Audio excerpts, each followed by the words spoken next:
si vous voulez bien distinguer entre réforme du bac et réforme du lycée, parce que on peut dire globalement que la réforme du lycée a été installée dans le paysage, même si bien sûr il y a des accommodements ou des améliorations qu'il faut amener, mais ça c'est l'éducation nationale, c'est un secteur qui ne cesse d'apporter des modifications. Mais en tout cas, on va dire que depuis la rentrée 2019, pour les élèves de première en 2019, la réforme du lycée est sur pied. Bon, on pourra en parler, ça pose évidemment pas mal de soucis d'emploi du temps, etc. Mais bon, elle est sur pied. La réforme du bac, évidemment, elle a été impactée par la Covid en 2 occasions, puisque comme vous le savez, l'année dernière, les élèves de première, enfin les élèves de première donc concernés par la réforme n'ont pas passé les épreuves anticipées de français, donc qui ont été validées par le contrôle continu. Et puis cette année, on y reviendra sans doute, il y a encore eu le contrôle continu qui a été privilégié, sauf effectivement pour 2 épreuves, la philosophie qui se passe demain et le grand oral qui se passe à partir de lundi. Donc en gros, 18% pour les bacheliers 2021 qui devaient être,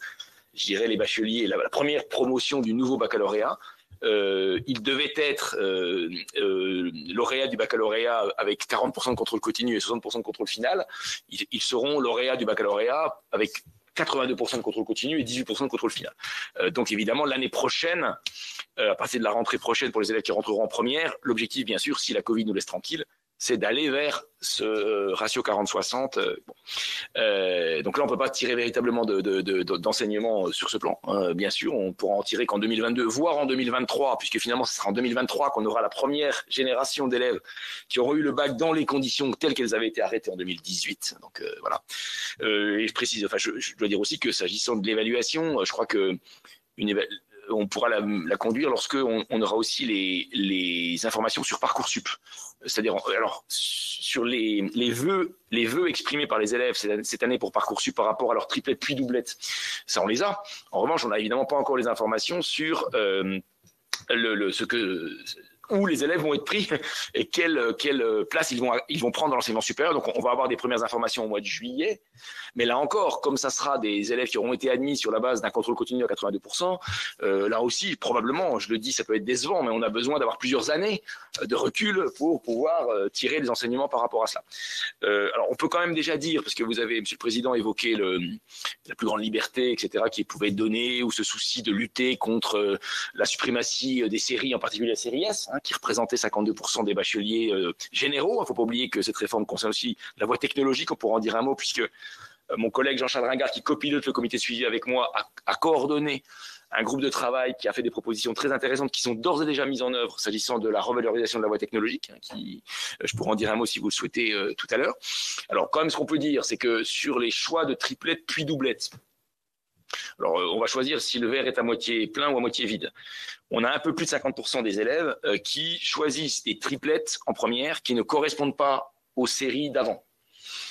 Donc, si on est critique par rapport à la réforme, on va dire qu'il y en a encore pratiquement 50% qui reconstituent les séries. Si on est favorable à la réforme, on se dit, au bout de simplement 2 ans de mise en œuvre de la réforme, on a déjà un peu plus de 50% des élèves qui, entre guillemets, cassent le principe des séries et choisissent des triplettes puis des doublettes qui ne correspondent pas aux séries d'avant. Je suis plutôt, évidemment, vous avez compris de ce côté-là de la barrière. Alors, le choix des triplettes puis des doublettes pose des problèmes quand même, j'anticipe par rapport à mes collègues proviseurs ici, c'est que comme l'esprit de la réforme, c'est une très grande liberté de choix, on en était arrivé à 430 triplettes différentes en France, dont certaines triplettes ne concernent que 1 ou 2 élèves en France. Je pense, mais je suis sûr que mes voisins vont être d'accord avec moi, que si un lycée allait vers 20, 23, 24 triplettes proposées, n'est-ce pas? Ça serait déjà pas mal, parce que ça serait quand même 8 fois plus que les 3 séries d'avant, dans la voie générale, et ça permettrait en particulier de mieux gérer les emplois du temps, n'est-ce pas? Tout en laissant aux élèves des palettes de choix extrêmement importantes. Bon. On a un autre enjeu qui est le passage de la triplette à la doublette, donc j'expliquerai après pourquoi on avait fait ce choix d'avoir plus que 2 spécialités en terminale. Là, il y a des enjeux, il y a des enjeux sur le type de matières du civil qui sont abandonnées. On a trop d'abandon, par exemple, en sciences du numérique.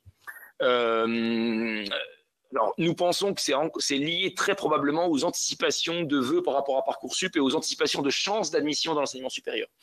Puisqu'on comment dire, la matière numérique est la plus abandonnée, ce qui pose quand même pas mal de problèmes, parce que finalement les élèves préfèrent garder par exemple maths et physique alors qu'ils avaient le numérique, alors même qu'on a créé une centaine de classes préparatoires aux grandes écoles sur le numérique. Bah, finalement, les élèves abandonnent le numérique parce qu'ils ont reçu des messages qui sont peut-être pas encore très clairs de l'enseignement supérieur leur disant si vous voulez aller en prépa numérique, il faut pas faire de numérique en terminale. Ce qui est un peu paradoxal, mais les choses vont se mettre en place. Je précise aussi que il y a aussi une émanation du comité de suivi qui concerne l'égalité garçon-fille. Parce que là aussi, on a des choix de spécialités qui sont à la fois genrés et socialement situés. Pour le dire vite, les filles, bon, ça peut être une surprise, hein, les filles choisissent beaucoup plus évidemment les spécialités dites littéraires ou des sciences humaines et sociales. Les garçons beaucoup plus les spécialités scientifiques et techniques. Donc il y a un travail, disons, d'égalité de genre. Alors, qui suppose que les filles prennent beaucoup plus les spécialités scientifiques, mais aussi que les garçons prennent beaucoup plus les spécialités dites littéraires, parce que c'est dans les deux sens. Donc, il y a un travail qu'on a commencé à mener, mais bon, ça commence pas au lycée. Si vous voulez, la stéréotypisation des parcours, elle commence pas au lycée, elle doit se construire dans la durée des parcours. Donc, on a ce type de choses-là encore à gérer. On a aussi, bien sûr, des enjeux d'offres de spécialités, d'un maillage du territoire en matière d'offres de spécialités. Voilà. Bon, on en est là. Donc, il y a des choses à mettre en place. Alors, comme il faut que je tienne le temps rapidement, vous m'avez invité à dire un mot donc moi je pars du principe, si vous voulez, qu'une réforme de cette ampleur, c'est work in progress, comme on dit en bon français, c'est-à-dire qu'il y a évidemment des choses qu'on avait pensées et qui s'avèrent pas géniales. Il y a des pratiques encore à faire évoluer, ça prend beaucoup de temps. Voilà. Et je crois que les évaluations d'ores et déjà de la réforme ne servent à rien. Mais on a beaucoup de retours du terrain, on travaille quand même beaucoup en relation avec les acteurs de terrain, dont les proviseurs, pour essayer de faire évoluer les choses. Donc effectivement, le ministre, je crois, a déjà je dirais, spoiler, comme on dit, des choses en étant auditionné ici, dans mes souvenirs, mais aussi à l'Assemblée nationale. Donc, effectivement, on a 2 comités de suivi avant les vacances.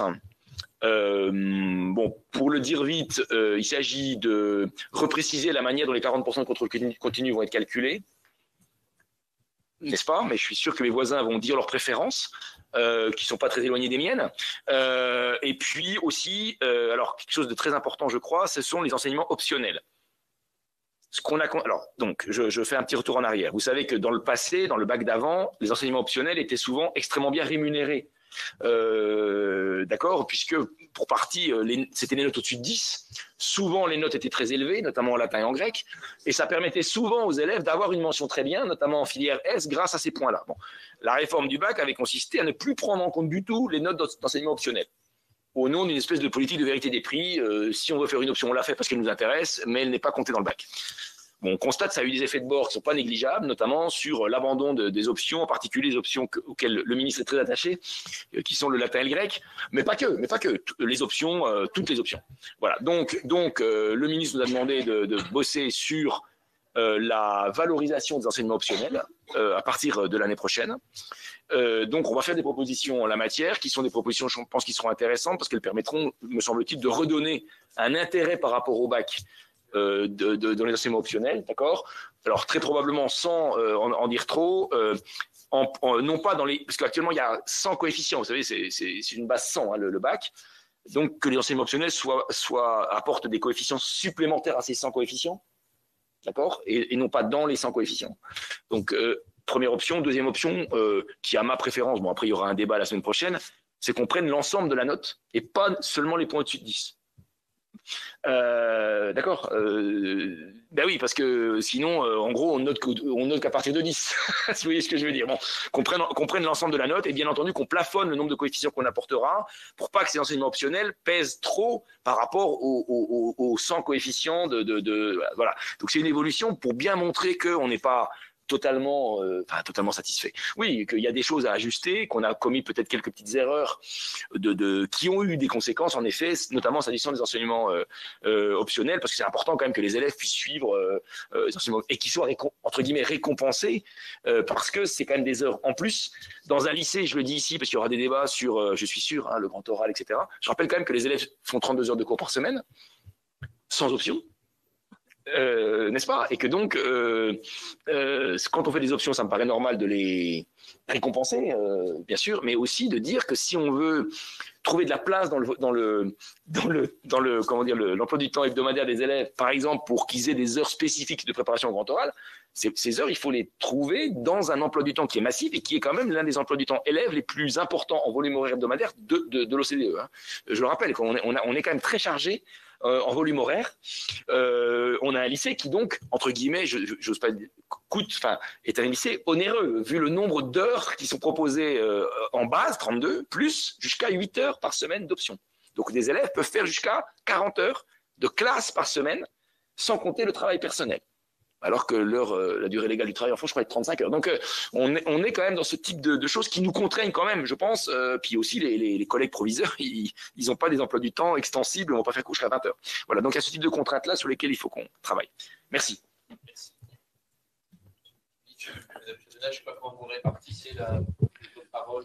Je vais commencer, Mme Chanona complétera. Merci de nous recevoir. Alors, effectivement, on partage l'idée qu'il faut distinguer la réforme du lycée et la réforme du baccalauréat qui finalement aurait pu se faire l'une sans l'autre. Hein. Donc, les deux se cumulent. C'est une réforme en profondeur hein, qui a bouleversé les habitudes des établissements et celles des familles et des élèves. D'abord, on a, nous, activement soutenu hein, la réforme du lycée.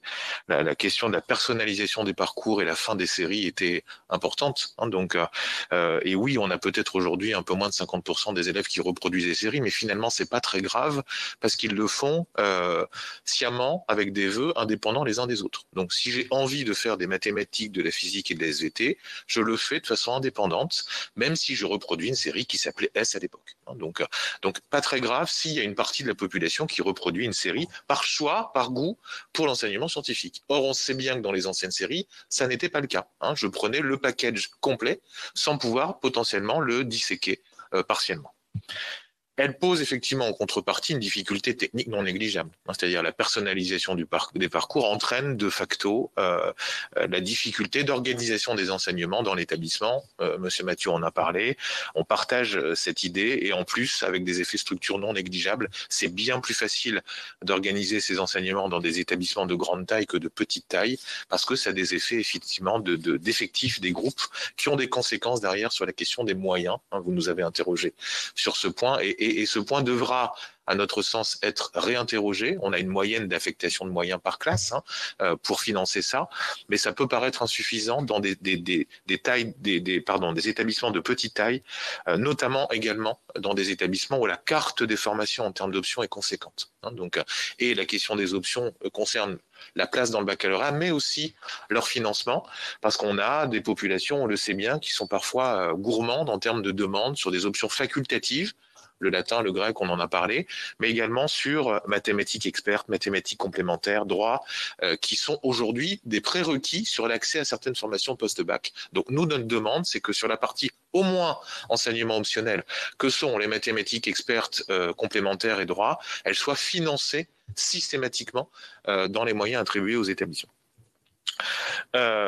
Sur l'autre effet induit de cette réforme, c'est l'explosion du groupe classe qui interroge beaucoup les pratiques des enseignants et qui déstabilise un peu leurs pratiques. Alors de ce point de vue, nous on a l'impression qu'à ce stade, c'est plutôt une problématique interne qu'une problématique externe. Et les élèves ne semblent pas bouleversés par le fait qu'à un moment donné, ils sont avec un groupe et à un autre moment avec un autre. Ça nous pose des difficultés organisationnelles, notamment sur la désignation des professeurs principaux. Donc ça, c'est un sujet sur lequel on est en train de travailler.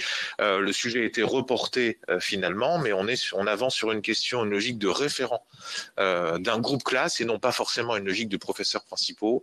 Alors c'est un sujet qui ne fait pas consensus dans les rangs de l'éducation nationale et sur lequel il faut continuer à avancer. On est favorable à cette idée. Encore faut-il la préciser et l'affiner en termes de périmètre. Voilà.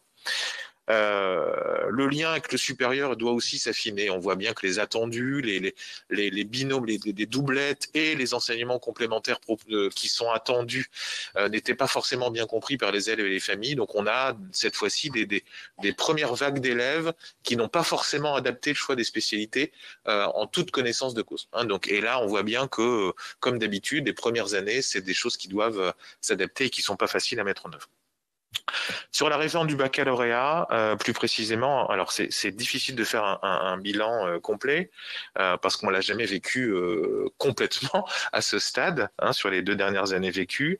Alors là, on est un peu plus sceptique sur l'objectif qui était souhaité.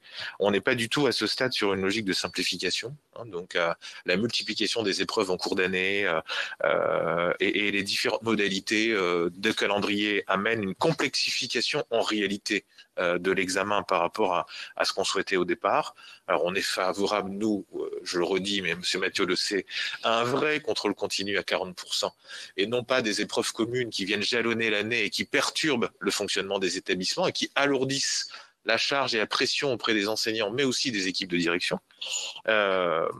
On a la question, mais M. Mathieu l'a beaucoup développé, donc je vais aller très vite, la question de la place des options dans les coefficients. Pourquoi le latin grec a-t-il un statut particulier aujourd'hui? Enfin, on sait pourquoi, mais il faudrait que cette chose, ce sujet évolue, hein, et que toutes les options puissent avoir le même poids et soient pris en compte de la même façon. La suppression des épreuves communes, j'en ai parlé. Je pense qu'aujourd'hui, objectivement, on a l'impression que c'est un sujet qui peut être passé. Hein, c'est-à-dire qu'il y a 2 ans, la question ne se posait pas en ces termes. Avec l'expérience de ces 2 années de contrôle continu et la difficulté que génèrent les épreuves communes dès le mois de février, on considère qu'auprès des enseignants, c'est un message qui peut aujourd'hui être accepté. Hein, donc c'est peut-être l'occasion de transformer l'essai et de transformer l'exceptionnel du Covid en stabilité et décision prise une fois pour toutes. La question du calendrier des enseignements de spécialité doit être également interrogée selon nous. Alors se pose la question d'intégration des notes de spécialité dans Parcoursup, on a bien conscience de ça, mais le fait d'avoir des épreuves si tôt dans l'année, c'est-à-dire au mois de mars, pose difficulté en termes d'organisation des enseignements et de contenu de deuxième partie d'année. Donc, de la même façon, on sera amené à faire des propositions auprès du comité de suivi pour faire évoluer ça. Ça veut dire un effort du côté du calendrier de Parcoursup, d'un côté, même si on sait que c'est difficile, mais il y a des marges possibles, selon nous, pour nous permettre de le décaler, ne pas forcément le laisser au mois de mars. Et le dernier effet induit, j'arrêterai là, lié à la réforme du baccalauréat, c'est la pression des élèves et des familles sur la place auprès des enseignants sur la place des notes. C'est-à-dire que vous avez au quotidien des familles et des élèves qui sont accrochés et qui sont dans une contestation récurrente sur le mode d'évaluation, sur la note qui a été attribuée, la façon dont elle l'a été, puisqu'ils savent que chaque note pesant systématiquement aujourd'hui et pour le contrôle continu renforcé avec les 80% qu'on a évoqués tout à l'heure, mais également sur la question de Parcoursup. Avant, Parcoursup avait une place relative sur la partie université, il n'y avait pas de classement de dossier. Aujourd'hui, tout entraîne un classement avec des notes, et donc de ce fait, il y a une double attention, celle du contrôle continu, celle de Parcoursup, celle du contrôle continu bac, pardon, et celle de Parcoursup, ce qui fait que ça génère une vraie tension auprès des équipes. C'est pour ça qu'en parallèle, au-delà de notre demande de passer à 40% de contrôle continu, on souhaite que tout soit accompagné par les corps d'inspection, qu'il y ait des outils qui permettent de faire progresser les enseignants sur la question de l'évaluation, parce que c'est un vrai sujet. Voilà. Je vous remercie. Audrey. Alors moi, je voudrais rajouter quelques mots sur la voie technologique. Monsieur Mathieu, vous aviez évoqué la question. Bruno a dit évidemment l'essentiel sur le reste des sujets. Sur la voie technologique, on a évidemment une attention à avoir en parallèle de cette réforme du lycée. On sait qu'en 2020, sur les 700 000 élèves qui étaient inscrits en première générale, on en avait 142 000 qui étaient en voie technologique, soit à peu près 20% des élèves. On constate depuis 15 ans une diminution réelle des élèves dans cette voie technologique qui nous interpelle, sauf la série STMG notamment, qui elle, au contraire, absorbe environ 40% des effectifs. Donc c'est à interroger. On a cette question qui doit pour nous être absolument prégnante. Il faut qu'on y réfléchisse parce qu'évidemment, il s'agit d'une question d'orientation d'une partie des élèves, mais qui joue quand même globalement sur l'avenir de ces élèves-là dans le supérieur. Et là, il faut qu'on y travaille. Je pense que c'est une question qui est absolument essentielle. L'avenir de ces lycéens en voie technologique est assez parlant. 39% sont affectés sur des séries STS, 19% en licence, 12% en IUT, 2% en CPGE, mais seulement 9,5% d'entre eux obtiennent une licence en 3 ans. Donc le lien avec les attendus du supérieur doit être fait et doit nous interpeller. Voilà, pour l'instant, je rajoute ça et nous verrons au fur et à mesure. Merci pour ce propos liminaire. Je vais donner la parole au rapporteur pour avis de la commission, Jacques Grosperrin, pour la partie enseignement, et puis je pense que Stéphane Piednoir pour la partie enseignement supérieur va aussi intervenir. Jacques. Merci Président, merci à vous deux, à vous trois, pardon, cette parole à trois de nous avoir exprimé tous vos souhaits et inquiétudes. Moi, je voudrais dire quand même que la crise sanitaire, elle a balayé véritablement la contestation de la réforme du bac. Parce qu'autant les enseignants, à un moment donné, étaient contre le contrôle continu vis-à-vis de cette égalité républicaine, autant cette fois-ci, cette pandémie a fait qu'ils étaient pour ce contrôle continu. Ils n'avaient pas le choix. Et ça a permis à un moment donné, et j'ai trouvé que les étudiants, en tout cas les lycéens, étaient beaucoup plus sages parfois que certains syndicats, parce qu'on a eu peur à un moment donné d'un mouvement lycéen qui se mettait en place, et on s'est rendu compte que les choses ont été plutôt bien faites. Moi, je voudrais dire quand même que ça a été 2 années très difficiles, parce que au-delà de l'impact de la crise sanitaire, c'était aussi la continuité des réformes. Et la continuité des réformes dans la mise en place du baccalauréat, avec cette crise sanitaire, je pense que ça va complètement bouleverser la donne dans le futur. Je voudrais agir à 4 niveaux. Tout d'abord, sur le contrôle continu. Est-ce qu'on pourrait imaginer, non pas la suppression du baccalauréat sous la forme d'examen terminal, mais est-ce qu'on pourrait s'imaginer une remodélisation ou une vraie réflexion sur un contrôle continu total ? On sait que pour le diplôme national du brevet, il y avait eu une discussion qui avait été mise en place avec une économie. Alors c'est vrai que ça fait des économies. Hein. Pour le DNB, je crois que c'était 5 millions d'euros. Le baccalauréat, ça coûte certainement beaucoup plus cher.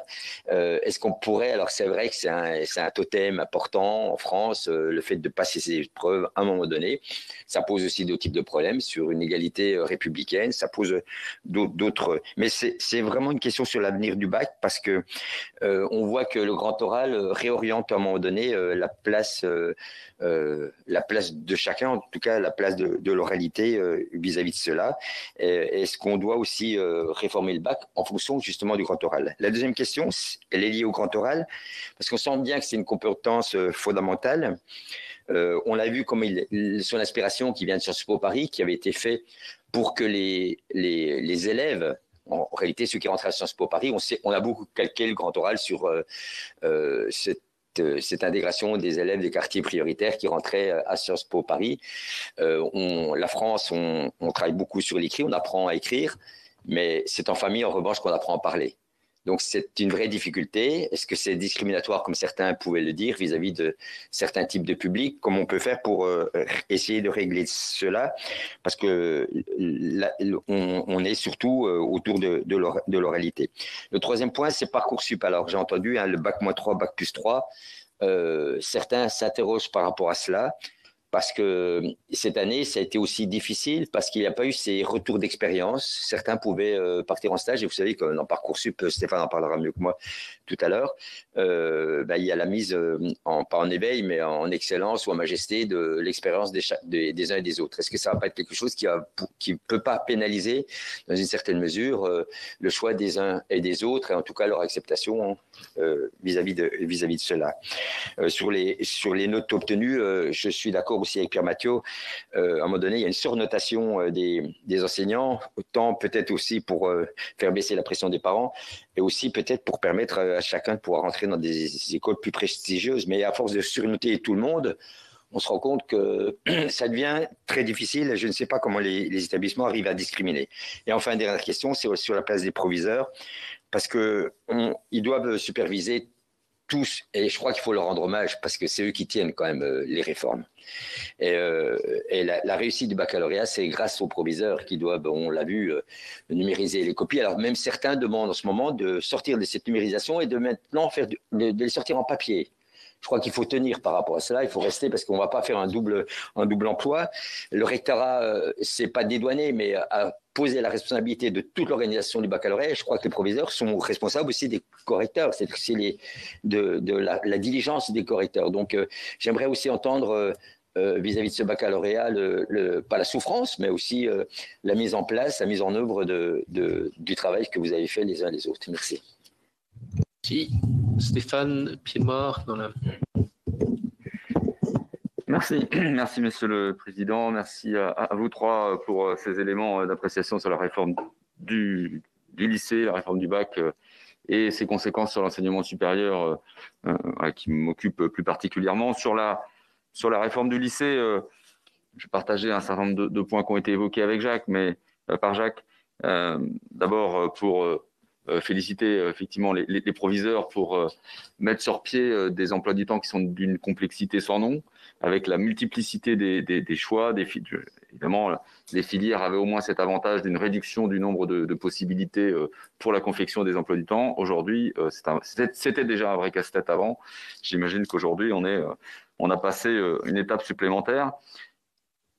C'est une volonté d'ouvrir le champ des possibles, comme ça a souvent été évoqué. En revanche, n'oublions pas qu'il y a certains choix de spécialités qui doivent se faire dès l'entrée en seconde, c'est-à-dire en sortant du collège en réalité.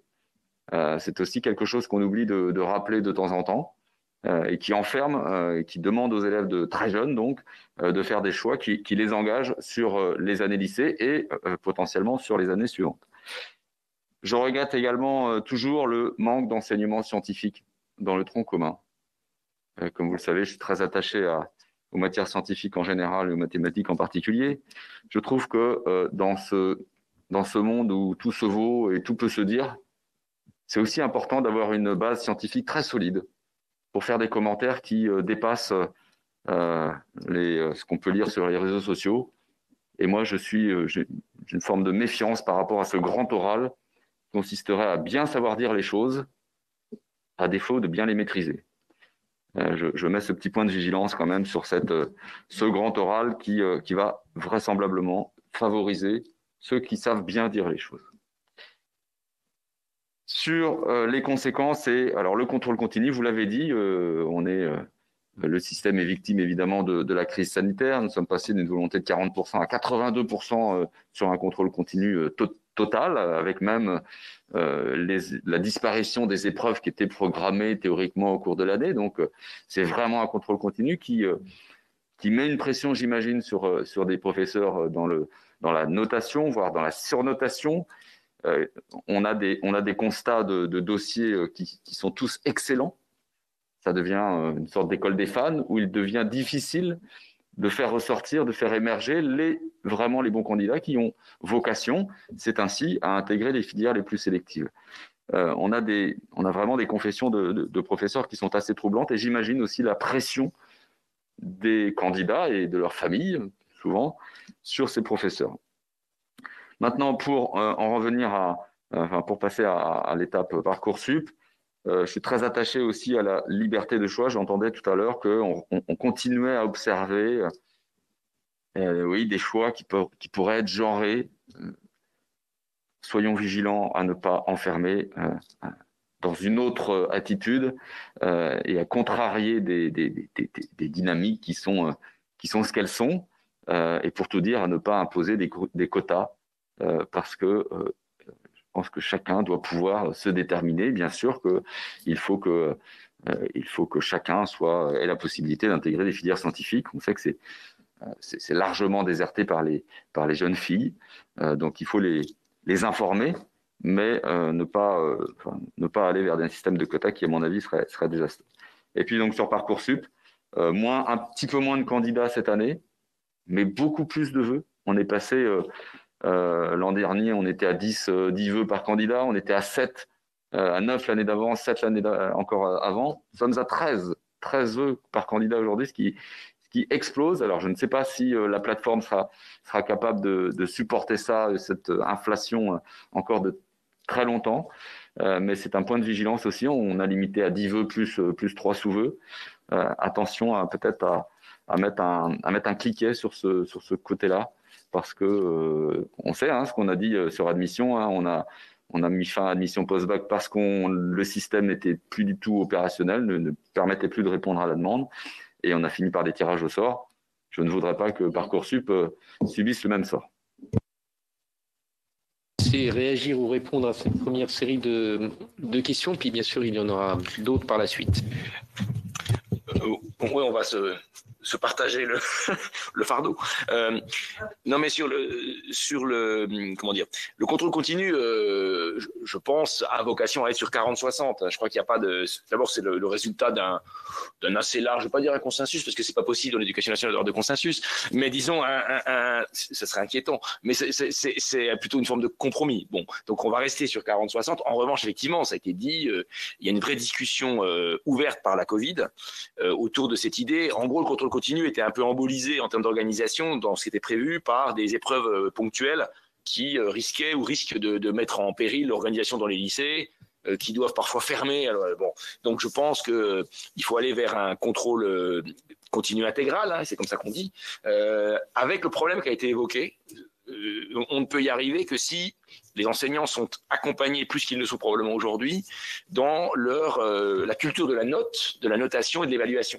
Parce qu'effectivement, si on va vers 40%, où c'est du contrôle continu intégral, ça va donner beaucoup de liberté de jeu aux proviseurs et aux équipes en termes de gestion des emplois du temps durant l'année. Hein. Ça va leur enlever un fardeau énorme.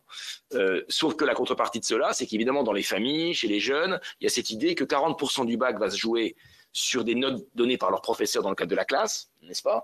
Et que, évidemment, ça va aussi compter pour Parcoursup. Donc, la pression va monter. Elle existe déjà. On a déjà des situations où des proviseurs ou des professeurs sont contactés par des familles ou par des élèves qui protestent contre le fait d'avoir eu un 8 parce qu'ils ont l'impression que leur avenir est complètement occulté. Donc, je pense qu'on ne peut passer à ce contrôle intégral chez les 40% que si l'inspection générale accompagne de façon très dynamique les équipes de façon à ce que on soit plus performant sur les manières de noter, plus sûr dans la manière de noter. Mais comme l'a dit monsieur le sénateur Pienor, le problème c'est que cette année, le problème c'est qu'il y a eu on dit parce qu'il faudrait vérifier, hein, mais parce que il y a beaucoup de légendes urbaines, il y a eu une forme de relâchement dans la notation parce que les professeurs constatant au fur et à mesure de la Covid, que l'avenir de leurs élèves par Parcoursup se jouerait beaucoup sur le contrôle continu, il y a eu cette tentation de lâcher un peu la bride en termes de notes, et ça pose des problèmes, évidemment. Ça pose deux problèmes. Un, c'est que, comme je suis moi dans le sup, on voit arriver en effet des bulletins qui sont quand même devenus extraordinaires. Donc d'un seul coup, on se dit l'élection d'Emmanuel Macron a eu des conséquences extraordinaires sur le niveau des élèves en France. Donc c'est une espèce de parole magique. Et puis, mais aussi, donc on a du mal à discriminer. Et surtout aussi, il faut le dire, ça pose des problèmes parce que si on a des élèves qui ont 18, 19 de moyenne, qui arrivent dans le sup avec ce niveau de moyenne-là, je ne suis pas sûr que ce soit toujours un service à leur rendre parce qu'ils ont l'impression qu'ils sont armés pour affronter l'enseignement supérieur, ils se prennent la porte dans la figure. Donc je pense qu'on a une réflexion. Bon, première chose. Ensuite, sur le grand oral. Bon, alors, moi je crois que je pense que c'est important qu'il y ait une évaluation de cette compétence-là. Voilà, je crois que c'est important et je pense franchement, c'est assez largement partagé en réalité, hein, derrière même les critiques de certaines organisations syndicales. La question, c'est qu'est-ce qu'on attend de cette épreuve et comment on s'y prépare. Bon, moi, à titre personnel, je pense que le fond doit, le fond doit primer. Je suis désolé. En effet, le risque de cette épreuve, d'ailleurs, je l'ai dit dans la presse il y a encore quelques mois, le risque de cette épreuve, c'est que ça devienne purement et simplement de l'éloquence un peu avide, c'est-à-dire en gros où quelqu'un va être à l'aise à l'oral, mais en racontant tout et n'importe quoi, sinon même rien. D'accord, vous voyez ce que je veux dire. Donc moi, je crois que l'enjeu est de trouver un équilibre. Alors, ou disons voilà des gens qui auraient un avenir politique ensuite, mais disons que mais l'idée, je pense qu'il faut trouver un équilibre. Alors le fond, je rappelle quand même que les élèves ont à préparer 2 questions, donc il ne s'agit pas de les présenter comme ça. Le grand oral à Sciences Po, qu'on est quelques-uns à avoir passé, dont moi, c'était vraiment du tir au pigeon. C'était sur ce qu'on avait étudié pendant les 3 ans à Sciences Po, ça pouvait tomber sur tout et n'importe quoi. Bon, là, les élèves, c'est cadré sur les 2 questions, et les questions qui viennent après portent sur la question d'avant. Donc, c'est cadré. Évidemment, il faut que les élèves soient à l'aise à l'oral, il faut qu'ils soient formellement pas mauvais, mais c'est d'abord le fond qui doit primer. Mais je pense que les profs sont d'accord avec ça. Bon, la préparation. On a eu beaucoup, moi j'ai tendance à aller droit devant les problèmes, ou les questions qui sont posées par les professeurs. Il y a des critiques sur le fait que les élèves ne sont pas suffisamment préparés à l'épreuve, etc., etc. Bon, d'abord, ce qu'on constate, c'est que même cette année avec le Covid, selon les lycées, selon les professeurs, ou les proviseurs aussi, qui ont donné des heures, ça s'est passé très différemment. Donc ça veut dire qu'on peut le faire, si on souhaite vraiment le faire. Après, je rappelle qu'il y a 32 heures déjà, je disais tout à l'heure, de classe par semaine, donc mettre des heures supplémentaires, d'abord, ça va un peu manger de la DHG, n'est-ce pas, dans les lycées, et puis les élèves ont déjà beaucoup d'heures. Bon, une hypothèse est que, comment dire, Alors, c'est lié aux EDS. Je suis désolé de faire le lien avec les épreuves de spécialité. Effectivement, par rapport à la date qui a été indiquée. Je rappelle donc, vous le savez sans doute, que les EDS 1 et 2, c'est 32% du baccalauréat. Nous, il nous semble avec le ministre qu'il faut que ces notes soient comptabilisées dans Parcoursup. Parce que sinon, c'est la fin du bac dans quelques années. Ça a été, M. Gros-Perrin l'a dit tout à l'heure, par rapport au bac, je pense que Parcoursup est en train de prendre le lead symboliquement dans l'année de terminale. D'accord ? Aujourd'hui, ce qui intéresse les médias, ça n'est plus l'épreuve de philosophie qui se passait début du mois de juin, c'est les vœux Parcoursup au mois de mars. Donc le seul moyen de remettre du sens et de l'acuité au baccalauréat dans le système, c'est qu'au moment de Parcoursup, plus que 50% de ce qui va compter pour le bac soit déjà connu au moment de Parcoursup. D'accord ? On ne peut y arriver que si les EDS ont lieu avant Parcoursup. Ça pose la question qui a été indiquée par M. Bokiewicz sur les dates de Parcoursup, la possibilité qu'on aurait de les décaler dans le temps pour faire en sorte que, par exemple, les EDS aient lieu, on va dire fin mars, plutôt début mars ou tout début avril. Mais c'est très compliqué. Je peux vous dire que le Parcoursup, c'est un peu le navire amiral de la flotte, parce que c'est quand même 900 000 élèves. C'est pas simplement les bacheliers, c'est aussi des reprises d'études. Donc vous imaginez. Donc gagner une semaine dans le système, parce qu'on serait centré sur le lycée, c'est possible, ou 2 semaines. Mais à ce moment-là, ça aurait des problèmes sur la finalisation de Parcoursup pour des élèves qui, par exemple, auraient une place dans le sud, dans une autre région pour déménager. Oui, donc en fait, si on répond aux revendications des proviseurs et des professeurs d'un côté, en relâchant le calendrier de Parcoursup, on ne répond pas aux revendications de l'enseignement supérieur et des élèves qui accèdent au sup. Donc on est un peu coincé pour tout vous dire. Mais moi je crois que les EDS doivent avoir lieu de manière à ce que leurs notes soient prises en compte, je ne donne pas de date, mais qu'elles soient prises en compte dans Parcoursup. Parce que sinon, si elles avaient lieu au mois de juin comme avant, au mois de juin, les élèves connaissent déjà leur affectation dans Parcoursup, donc ça ne servirait pas finalement à grand-chose. Bon, voilà. Alors pourquoi je fais le lien ? Parce que l'idée qu'on a, nous, c'est de dire la préparation plus spécifique au grand oral, notamment à sa dimension formelle, dès lors que les EDS auront ou auraient été évalués pour Parcoursup, il reste 2 mois et demi, voire 3 mois de cours, pendant lesquels, en termes de compétences à acquérir, les professeurs des enseignants de spécialité peuvent non plus préparer aux écrits, puisque ces écrits ont été évalués, mais peuvent préparer à l'oral. Parce que dans les 6 heures d'enseignement de spécialité en terminale, les professeurs préparent jusqu'en mars aux écrits, n'est-ce pas ? Dès lors que les écrits sont joués, vous voyez ma démonstration, ils pourraient préparer à l'oral sur ce volume horaire, n'est-ce pas, sans que nécessairement il y ait un volume horaire supplémentaire à trouver. Je pense qu'on est d'accord là-dessus, si vous voulez. Bon, alors je vais m'arrêter quand même. Alors sur les emplois du temps, ça je vais vous laisser répondre parce que vous êtes bien beaucoup plus compétent que moi. Voilà, donc alors sur le caractère discriminateur des épreuves.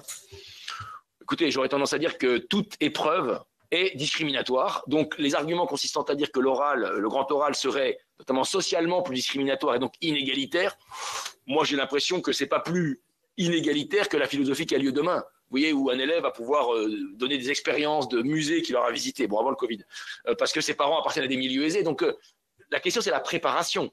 Il faut que...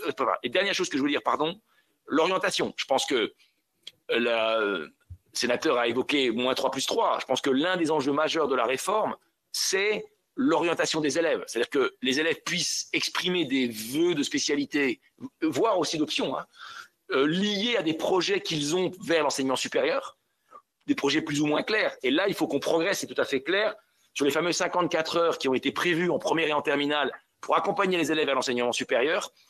Là, c'est un angle, pas un angle mort, mais en tout cas, il y a beaucoup de progrès encore à réaliser. C'est très inégalitaire selon les établissements. C'est plutôt quand même, il faut le dire, les établissements de centre-ville qui sont plutôt performants. Et donc, ça risque de réaccroître des inégalités avec des petits lycées ou des lycées de banlieue ou des lycées ruraux. Donc, il faut qu'on travaille vraiment ça. C'est un des enjeux à venir, quoi. Voilà.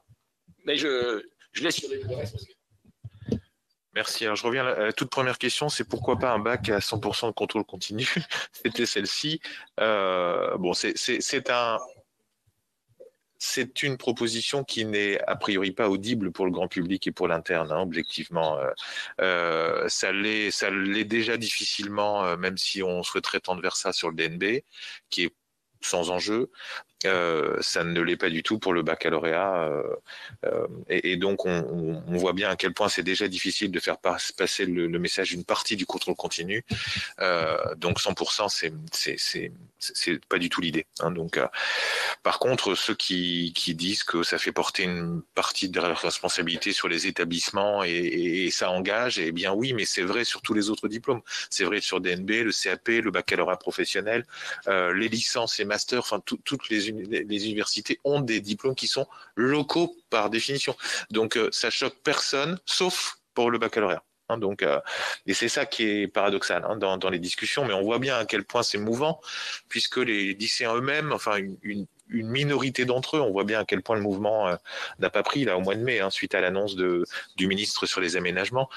Une faible partie réclamait les 100% de contrôle continu, mais on voit bien que ça n'est pas souhaité par le reste. Je laisserai la collègue compléter sur le grand oral. Sur Parcoursup, la question, c'est pas forcément celle de la technique ou du nombre de vœux. C'est aussi la question de la capacité globale d'accueil à un moment. Hein. Donc, on peut appeler l'outil comme on veut et le faire fonctionner comme on veut. Si à la fin, il n'y a pas assez de place pour accueillir tout le monde, de toute façon, ça créera un niveau d'insatisfaction qui sera réel. Hein. Donc, c'est une vraie plus-value par rapport à APB dans la mesure où chaque élève a une réponse aux vœux qu'il a formulés. Ce qui n'était pas le cas dans APB, sauf que l'effet induit, c'est que on joue. Voilà, on joue et on joue de plus en plus et on voit jusqu'où on peut avoir des réponses positives. Donc effectivement, plus le temps passe, plus on fait de vœux parce que c'est plutôt sympathique de s'entendre dire oui, même si à la fin, nous-mêmes, on va dire non. Hein, donc, et c'est plus sympa de dire je vais dire non plutôt que de s'entendre dire non en face. Vous voyez, c'est bon. Donc ils sont dans une logique comme celle-ci, les élèves. Voilà, ils jouent même si à la fin ils savent qu'ils ne le prendront pas, mais ils se sont vus dire oui 10 fois, 20 fois, et les autres attendent. Hein, donc, et sauf que là, on a un jeu de tout le monde attend, regarde l'autre, et là, ça bouge plus. Là. Hein, donc, c'est pour ça que la capacité à réduire toute cette phase, notamment intermédiaire d'attente, pourrait nous permettre de gagner des semaines de calendrier. Hein, donc, sur la question de la surnotation, la question pourrait se régler notamment à travers la question de l'harmonisation. Donc, ce sujet est une vraie difficulté qu'il faut affronter en face. Et c'est vrai que de ce point de vue, la question de l'harmonisation de toute façon est cadrée dans celle du baccalauréat, puisqu'elle l'est dans celle du baccalauréat. Pourquoi ne le serait-elle pas dans celle de Parcoursup? Donc, la question mérite d'être posée, puisqu'on a effectivement, on voit bien des effets, notamment d'établissements privés, qui entrent dans une logique de double notation. Donc, il y a la notation du baccalauréat et il y a la notation de Parcoursup. Donc, on a deux bulletins différenciés. Donc, tout comme on a eu des remarques de chefs d'établissement du privé particulièrement sur le 100% de présentiel pendant l'année, ce qui est scandaleux. Donc, voilà. Je n'ai pas d'autres remarques parce que je vais être désagréable. Sur le calendrier des enseignements de spécialité, OK avec la logique d'intégration dans Parcoursup, à condition que ça ne mette pas en péril le fonctionnement de l'année de terminale. Et à ce stade, pour l'instant, c'est le risque. C'est-à-dire que voilà, on a un équilibre à trouver. On est favorable à l'idée de l'intégration de ces deux notes qui pèsent 16 en coefficient dans Parcoursup, mais la condition, c'est que ça n'ait pas d'impact trop négatif sur le fonctionnement de l'année terminale. Pour l'instant, en le positionnant en mars, c'est la difficulté qu'on rencontrera quand elles existeront pour de vrai. Bon, voilà. Sur le grand oral. Alors, juste quelques petites précisions sur le grand oral, parce que, à nouveau, Bruno, tu as dit l'essentiel. Vous avez évoqué la question de l'oral discriminatoire, mais en fait, l'écrit pour les élèves l'est tout autant, voire encore bien davantage sur certaines catégories socio-professionnelles plus défavorisées. Et c'est évidemment une question que nous nous posons longuement. Alors, je crois que la réponse, et M. Mathieu l'a dit, elle se situe en fait dans la préparation. On a quand même en France un problème de préparation de l'oral globalement. On y travaille, c'est un objet d'étude qui est apparu dans les années 60, on est d'accord. On a beaucoup progressé sur cette question-là, mais il nous reste encore beaucoup à faire. Et pas uniquement, je pense, sur l'année de terminale. Donc, il faut qu'on travaille largement en amont, voire faire remonter la préparation au collège, Ça existe dans les programmes, bien entendu. Ça existe dans les programmes, mais c'est encore des pratiques qui doivent être consolidées pour pouvoir accompagner le mieux possible les élèves, et plus particulièrement les élèves les plus favorisés. Et là, j'ai aussi dans la tête les élèves de la voie professionnelle, même si ce n'est pas le sujet d'aujourd'hui.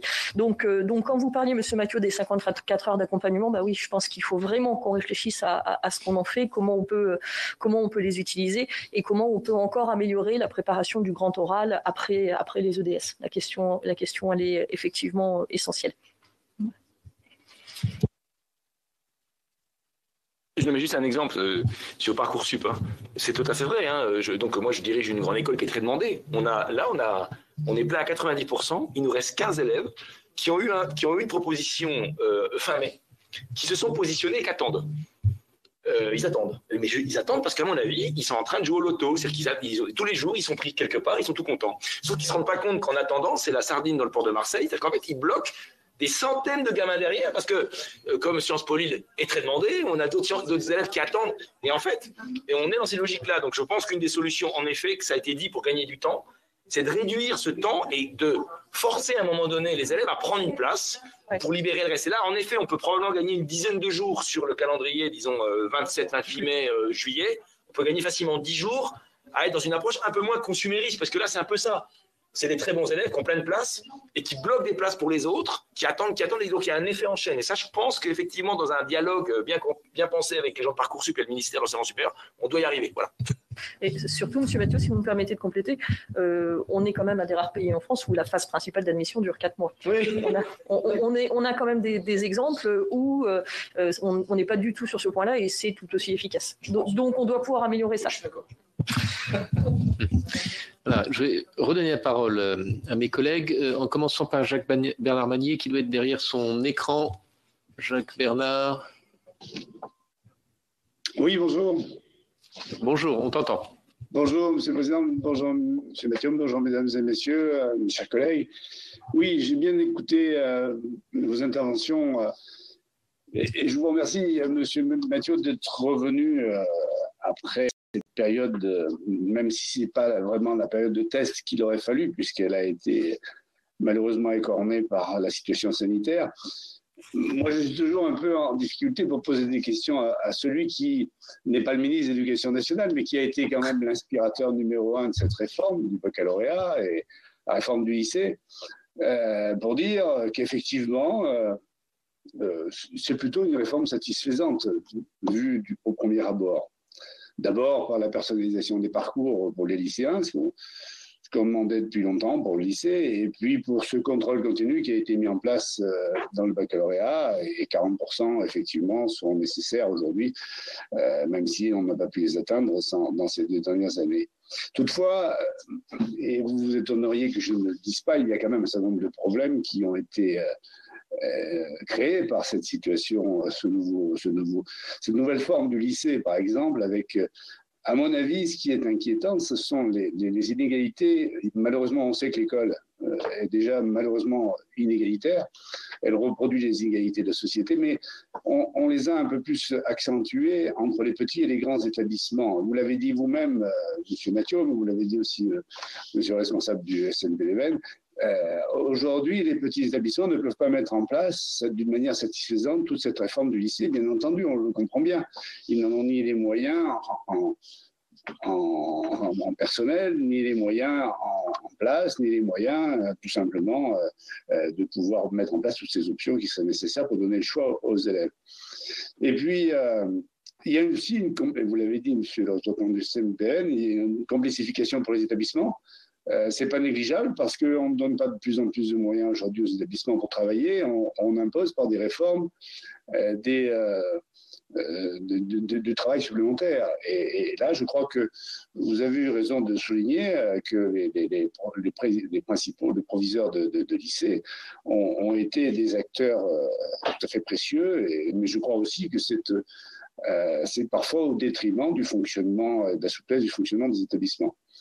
Moi je suis pour cette question de la mise en place du grand oral aussi un peu réservé parce que, et vous l'avez dit, je ne veux pas insister là-dessus, mais on privilégie quand même les gens qui sont déjà un peu privilégiés. Et même si l'école, son rôle, c'est aussi d'apprendre aux enfants à intervenir et à parler et à s'exprimer et de manière construite. Et je pense qu'il faudrait peut-être inciter, alors là, c'est le travail du ministre, que les choses commencent au niveau du collège. Ça a été dit tout à l'heure, et je crois que on apprend quand même à s'exprimer aussi quand on est plus jeune et pas seulement quand on est au lycée. Alors, la question que je voulais vous poser, alors je la poserai certainement au ministre aussi un jour, mais qu'allez-vous inspirer au ministre? Vers quoi veut-on faire évoluer le baccalauréat aujourd'hui?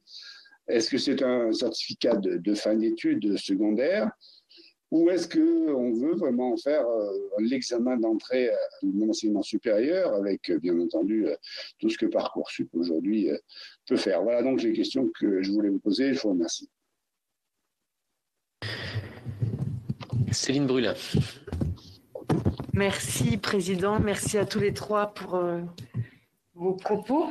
Alors, ça va être peut-être un petit peu en vrac, mais je commencerai par Parcoursup, parce qu'on voit bien que la colonne vertébrale de tout ça, c'est quand même Parcoursup. Et si je pouvais le dire avec un peu d'humour, on passe d'une situation où c'était passe ton bac d'abord à passe Parcoursup d'abord. Et je pense qu'il y a beaucoup de choses qu'on évoque les uns et les autres qui viennent de là. Je ne sais pas si on peut reprocher aux lycéens, avec toutes les implications que ça peut avoir pour leurs collègues, d'essayer de s'ouvrir le maximum de possibilités, quitte à les refuser ensuite, évidemment, mais parce que c'est quand même comme ça qu'a été construit le système de Parcoursup. Donc, on en tire aujourd'hui les enseignements. J'y suis complètement favorable, évidemment, mais c'est un peu intrinsèque au système qui a été conçu. Donc, ça, c'est la première chose que je voulais dire. Ce n'est pas seulement une question, pour moi, de timing, même s'il y en a aussi, des problèmes de calendrier, etc. Mais c'est un problème, je crois, plus de fond qu'il faut traiter.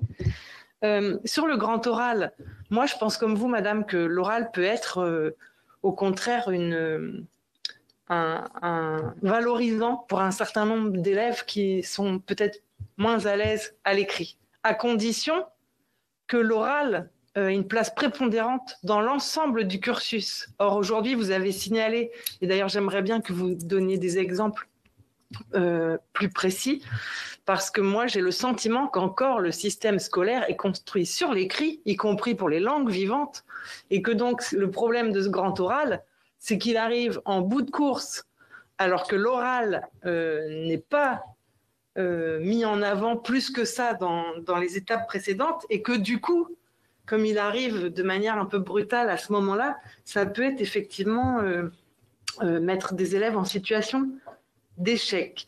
Vous avez évoqué dans les choix des triplettes, doublettes, etc., les différents critères sociaux, de genre, etc.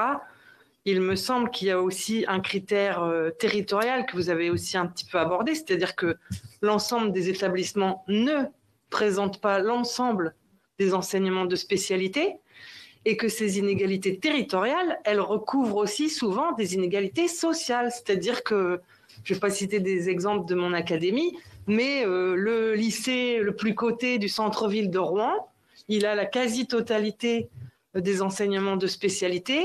Si on prend des lycées dans des quartiers populaires ou en zone rurale, ça n'est pas le cas. Et on sait que la proximité est aussi un critère de choix pour les familles et les jeunes. Donc, je voudrais que vous précisiez et que vous nous apportiez des éléments là-dessus, d'autant que vous disiez, monsieur le secrétaire général, et je comprends complètement que, évidemment, ces réformes sont plus faciles à mettre dans des grands établissements, puisqu'on voit bien que les mélanges, enfin voilà, les différentes options peuvent offrir de plus grandes palettes, mais on était quand même jusqu'avant le Covid, dans un mouvement plutôt de fusion d'établissements. Et donc, est-ce que le constat juste que vous faites ne risque pas de conduire à dire, bon, il va falloir aller vers de plus grands établissements parce que ça va être la possibilité d'offrir plus de possibilités et du coup de perdre encore en proximité. Et puis un dernier mot sur... vous avez expliqué que les enseignements optionnels étaient délaissés pour les raisons de notation et que c'était moins bénéfique qu'auparavant. Mais je vais faire le lien avec l'enseignement agricole. Dans l'enseignement agricole, il y a d'ailleurs une mission d'information en ce moment, ici même, montre que c'est clairement un problème de moyens. C'est-à-dire que les établissements sont obligés de faire le choix entre les doublettes, les enseignements de spécialité et les options. Et donc, c'est peut-être pas seulement une question de notation, c'est aussi quels moyens et quels postes concrètement on met en face de ces options en parallèle des enseignements de spécialité. Merci. Je pense que mes propos sont tout à fait différents et je regretterais de ne pas les avoir émis à l'issue de cette réunion. Moi, je reviens sur ce que nous avons examiné au mois de décembre, c'est-à-dire une proposition de loi relative à la protection patrimoniale et à la promotion des langues régionales. Nous avons donc eu des auditions et beaucoup d'intervenants nous ont alertés sur la réforme du bac, c'est-à-dire pour l'enseignement des langues régionales, c'est-à-dire qu'elles sont énormément impactées. Donc, les élèves, dans le cadre du nouveau baccalauréat, les langues régionales sont largement relayées au second plan. Quel choix ont-ils pour les lycéens? Ils peuvent choisir une langue régionale au titre de la deuxième langue vivante, mais cela implique d'abandonner, par exemple, l'anglais ou l'espagnol. Pourtant, c'est important, ces deux langues-là, pour constituer des dossiers. Ensuite, deuxième possibilité, choisir une langue régionale en tant qu'enseignement optionnel au titre de la troisième langue vivante. Et là, son poids de la langue régionale pour le baccalauréat passera de 2,5% en moyenne actuellement à moins de 1% aujourd'hui. Il peut même perdre des points. Quelle est la demande donc de ces enseignants et de ces personnes que nous avons donc auditionnées? C'est-à-dire qu'elles souhaiteraient à minima que les langues régionales soient considérées comme le latin ou le grec pour le baccalauréat. Cette demande a été faite auprès de Monsieur le ministre.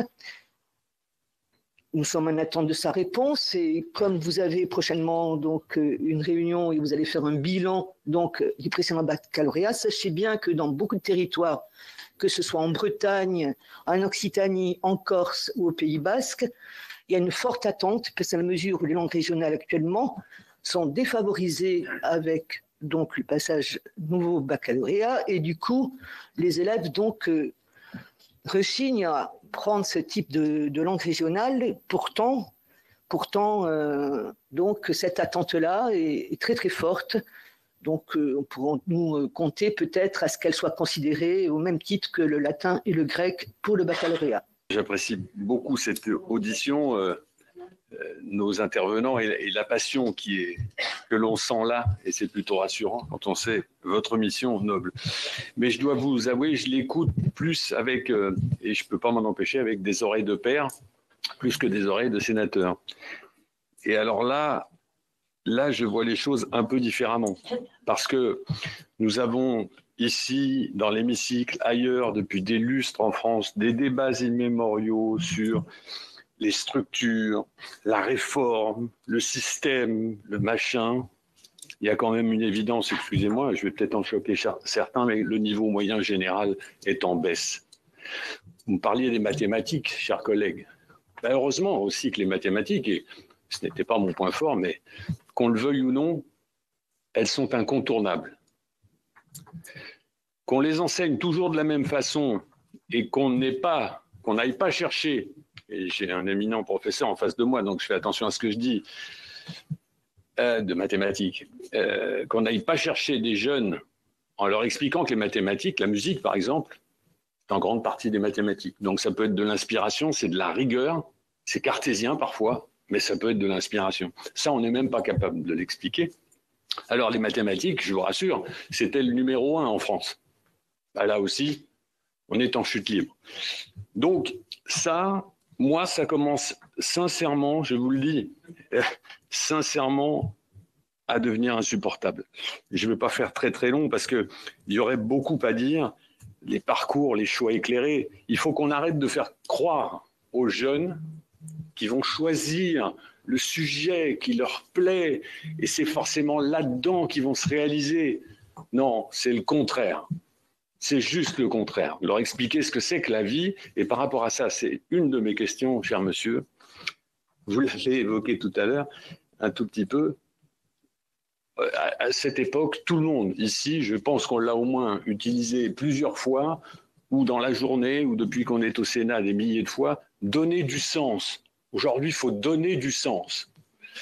Comment expliquez-vous que de façon constante, au travers de toutes les réformes dans ce pays depuis des lustres, une matière majeure, considérée comme mineure, mais qui, elle, est là pour justement à apprendre ce que c'est que le sens, c'est-à-dire la philosophie, comment concevez-vous encore que dans notre pays, on la matraque en dernière année à des élèves qui voient, tels des zombies, une matière à laquelle ils ne comprennent rien, à laquelle ils n'ont, pour la plupart, pas tous, mais aucune appétence, et qui est pourtant majeure puisqu'elle fuit notre société et que c'est elle qui donne du sens. Alors, j'ai effectivement énormément de respect pour mes collègues, ne le prenez pas, surtout pas mal, surtout que je n'oublie pas mes racines, mais pour les langues régionales, Max Brisson n'est pas là, donc j'en profite. Mais n'allez surtout pas quand même, excusez-moi, je vais passer pour un réactionnaire, mais ne comparons pas les langues régionales au grec et au latin, surtout pas quand même, un peu de décence. Juste un tout petit peu de décence. Non, mais juste un tout petit peu de décence. Voilà. Alors, quand on a dit ça, juste, je boucle et je termine rapidement, mais quand on parle de l'oral, chers collègues, ben heureusement que l'oral va être valorisé, parce que si on doit s'en tenir aux écrits, quand je parlais du niveau moyen général, mais c'est monstrueux, c'est monstrueux. Et si j'étais même un peu taquin, je dirais qu'ici même, dans l'hémicycle, des fois, vaut mieux qu'on lise un papier plutôt qu'on s'exprime à l'oral. Et certains sont beaucoup plus à l'aise. Je ne dis pas ça, c'est... Donc, l'oral, il s'agit de le valoriser parce qu'aujourd'hui, quel est le métier? Quel est le métier où il n'y aura pas d'oral? Où est-ce que vous le voyez? Le métier où il n'y aura pas d'oral. Bon, on va laisser répondre. J'entends le débat. J'entends le débat. Ne survalorisons pas ni l'un ni l'autre, mais il y en a un qui peut servir de cache-misère à l'autre. Voilà ce que je voulais dire. Et la dernière, vous l'avez évoqué, le meilleur moyen de vérifier sincèrement que le niveau plonge gravement, c'est dans les filières d'excellence. Ceux qui arrivent dans ces filières d'excellence, parce qu'il y a la réalité, il y a le blabla et la réalité. Ceux qui arrivent dans ces filières d'excellence, la première chose qu'on leur dit, y compris quand ils ont eu le bac, mention très bien, avec les félicitations du jury, de tout ce que vous voulez, 19 de moyenne, on leur dit, ne soyez surtout pas étonnés de la dépression que vous allez prendre dans la tête au premier, parce que vous allez avoir 5. Parce que c'est ça la différence entre l'excellence... Non, mais bien sûr, je parle. C'était coup de gueule. Ah oui, ça a été toujours comme ça. Non, parce que le fossé se creuse. On peut. Jean-Raymond, si tu peux abréger, parce qu'il y a encore 2 autres sénateurs qui doivent intervenir. Je veux entendre Monsieur le Directeur là-dessus, mais plutôt que de palabrer, il faudrait véritablement voir où nous en sommes. Sur la philo, pour répondre, parce qu'il y a aussi une question sur la spécialité de philo à passer la première. En fait, d'abord, on a maintenu, enfin ça peut paraître étonnant aujourd'hui, mais de le dire, mais il y a eu des débats, hein, on a maintenu la philosophie comme épreuve universelle, passée en épreuve écrite en fin de cursus. Je le dis parce que dans les débats, comme tout était ouvert en 2017, quand j'ai fait mon rapport, après tout, on aurait très bien pu dire, après tout, pourquoi faudrait-il qu'il y ait une épreuve de philosophie pour tout le monde? Bon, première remarque. Deuxième remarque, quand il y a 3 associations de professeurs de philo, au moins, et quand je les ai reçus au moment de rapport, elles n'étaient absolument pas d'accord sur le moment où on commence à enseigner la philo.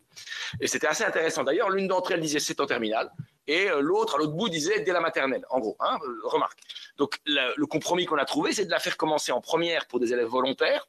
Alors, pour répondre à la question de Madame la sénatrice qui est en visio, on va dire que cette nouvelle spécialité qui mixte professeur de lettres classiques et professeur de philosophie se passe plus ou moins bien selon les binômes, comme d'habitude. C'est-à-dire qu'évidemment, dans certains lycées, le binôme s'entend bien, etc. Et c'est très, très intéressant, franchement. Et les élèves sont ravis, le programme est quand même très intéressant. Et dans d'autres lycées, ça se passe différemment, où en gros, ils sont partagés les heures, ils ne se parlent pas. Sur ce que vous avez dit là, sur la philo, en fait, c'est le problème des programmes de philosophie. Qu'est-ce qu'on enseigne? Je ne vous cache pas que, moi, à titre personnel, je serais plutôt tenté de dire c'est quoi les sujets aujourd'hui, et comment on peut les décliner en allant chercher les auteurs. Ce que je viens de vous dire est considéré comme complètement non orthodoxe par les professeurs de philosophie. Voilà, donc je m'en tiens là, mais c'est vrai que pour intéresser à la discipline philosophique, au-delà du stress qu'ont les gamins pour demain, parce qu'ils disent ce que je vais pouvoir raconter, hein, c'est peut-être qu'on les intéresserait mieux en partant de débats sur la fin de vie et revenir. Oui, c'est un peu comme ça que. Mais je suis pas prof de philo, moi je suis prof de sciences politiques. C'est un peu là-dessus, mais ça, il y a une position très particulière des professeurs de philosophie qui considèrent qu'ils sont plutôt contre. Et moi, j'ai l'impression que les concepts qu'on l'on défend souvent sont fortement complexes et que ça a des effets de censure, notamment social, encore une fois. C'est-à-dire que c'est plutôt les élèves de milieux modestes qui ont des difficultés par rapport à la discipline. Alors, le niveau baisse, monsieur le sénateur, c'est compliqué de le dire parce qu'en réalité, ne l'oubliez pas, quand moi j'ai passé mon bac, 30% d'une génération passait le bac. Et d'ailleurs, il y en avait que 66% qui l'avaient. Je ne vais pas faire le vieux crabe, mais c'était plus compliqué de l'avoir qu'aujourd'hui. Aujourd'hui, on a 80% d'une classe d'âge au bac. Donc, moi, comme directeur de mon école, ça fait maintenant 15 ans que je la dirige, je peux vous dire qu'on a toujours d'excellents élèves. Mais des élèves remarquables, vraiment remarquables. Hein. Et alors évidemment, simplement aujourd'hui, les élèves qui étaient moyens au début des années 80 partaient en CAP, partaient en BEP.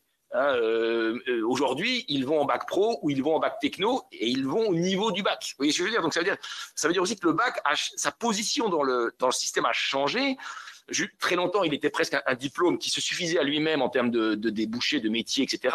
Aujourd'hui, il est un point de passage dans une continuité de cursus, ce qui veut dire, et je ramasse beaucoup de questions ici, c'est que voilà, il faut considérer que le bac n'est plus la fin de l'histoire, est loin d'être la fin de l'histoire. Pour la plupart des élèves, et si on se projette à 10 ans, pour la plupart des élèves qui vont avoir le baccalauréat, c'est un point de passage dans un cursus qui va encore durer 5 ans. Et à ceux qui vont se planter un peu, 6 ans ou 7 ans. Et ça, c'est une révolution copernicienne. Il faut que, si vous voulez, c'est un peu comme si le bac et le lycée devaient désormais vraiment se tourner vers l'enseignement supérieur. Un peu, vous savez, quand un maire dans une ville réhabilite son port pour que la ville se retourne vers la mer. Et ben c'est pareil, ça va prendre autant. Enfin, on est dans la dépendance au sentier. Tout ce qu'on a dit, là, les habitudes sur les emplois du temps, les habitudes des profs sur les options, etc., c'est un bac qui a été quand même structuré de cette manière en 1963. Hein, faut pas l'oublier. Après, à une époque où il y avait 12% d'une classe d'âge qui avait le bac. Donc, il y a des habitudes professionnelles qui ont été prises dans le système. Vraiment, on le voit. Hein, des habitudes, le caractère monodisciplinaire, les professeurs qui considèrent qu'ils ne doivent être que professeurs. Quand on leur dit, mais vous pourriez aussi passer des heures à orienter vos élèves sur votre volume horaire. Surtout pas. Hein. Alors que franchement, ça pourrait permettre à des professeurs qui commencent à en avoir un peu marre de faire 15 heures de maths ou d'histoire géo de faire un peu autre chose. Vous voyez ce que je veux dire? Donc, tout ça vient heurter des habitudes sédimentées dans le système. Et ça va prendre... Franchement, je pense, je vais le dire comme ça, hein, ça va prendre 5 ans à stabiliser la réforme, 10 ans pour qu'elle ait vraiment des effets structurels. Non, mais c'est vrai, faut assumer de le dire. Il ne faut pas faire croire que l'année prochaine, ça y est, le soleil va remplacer la nuit, comme disait l'autre en mai 1981. Bon, donc on est sur ce modèle-là. Voilà. Après, inégalité entre territoires et entre établissements. Avant, j'ai passé mon bac dans un petit lycée dans le Doubs, il n'y avait pas de série B. Il n'y avait pas de série B, il n'y avait pas telle ou telle option. Dans le système dont on est sorti, 88% des lycées seulement proposaient les 3 séries du bac général. Il y avait des lycées qui n'avaient pas de série L ou pas de série ES. N'est-ce pas? Donc, le fait de dire qu'il faut aller vers une équité territoriale, bien sûr, mais vous comprenez bien que c'est plus facile en termes de DHG de proposer des options dans les lycées où il y a beaucoup d'élèves pour être à peu près sûr que les élèves prendront et qu'il y aura un nombre d'élèves correct pour une option. Parce qu'une option avec 3 élèves, c'est super, mais c'est un luxe extraordinaire dans le système scolaire français par rapport aux autres systèmes scolaires comparables dans l'OCDE. C'est un luxe formidable. J'en viens, donc ça me permet, transition langue régionale. Moi, j'ai donné la réponse en début de séance. Dans la réflexion qu'on a engagée autour de la revalorisation des enseignements optionnels, vous avez compris, chère madame, que les langues régionales vont y trouver toute leur place. C'est-à-dire que les élèves qui, peut-être, avaient moins l'appétence à faire du basque, du corse, du breton, parce que c'était pas rémunéré dans le baccalauréat, je le dis comme ça, vont probablement y trouver plus d'intérêt. On serait autour peut-être de quelque chose qui ressemblerait à 4 coefficients, donc 4%, donc plus qu'actuellement. Mais ça concerne bien sûr les langues régionales, mais je vous propose de considérer qu'il ne faut surtout pas se focaliser sur les langues régionales. Ça va aussi servir le latin et le grec, ça va aussi servir l'option théâtre, l'option cinéma, l'option EPS, faut pas l'oublier, qui est une option, je sais que le sénateur Gros-Pereil est très sensible, mais voilà, donc c'est ça l'idée. C'est ça l'idée. Alors, je vous cache pas, chère madame, c'est aussi une manière effectivement de répondre à la dispute qu'il y a eu autour de langue régionale et le recours au Conseil constitutionnel qui a eu il y a pas longtemps. Le grand oral. Bien sûr que le grand oral comment dire, c'est pas simplement une épreuve en fin de cursus. L'idée, c'est quoi? C'est que les épreuves en fin de cursus innervent l'ensemble du système. Donc, si vous avez un grand oral à la fin de la terminale qui s'organise et qui se structure dans le système, faisons confiance au système. Les profs, dès le début du lycée, vont savoir que désormais, ils préparent leurs élèves, notamment un truc qui s'appelle le grand oral. Et moi, je suis complètement convaincu que la fin de l'histoire, qui est le grand oral, va avoir des conséquences en termes de restructuration et de pas de banalisation, mais de restauration de l'oralité dans les cursus. Même si, attention, quand vous avez des classes à 35, ce n'est pas si facile que cela de préparer les élèves à l'oral. Mais là, quand même, le Covid a eu une vertu, c'est que moi, j'ai rencontré beaucoup de professeurs qui ont mis à profit les visios pour faire passer leurs élèves à l'entraînement au grand oral, avec cette idée que de se tester une première fois au grand oral en étant en visio, parfois pour des élèves timides, c'est plus facile que de se tester en B2B devant des profs. Vous voyez, donc je pense qu'on peut innover. Il y a les clubs théâtre, il y a beaucoup de cordées de la réussite. Moi, il se trouve que j'en dirige une très grosse à Lille. On accompagne des élèves dès la classe de 3e où on bosse l'oralité.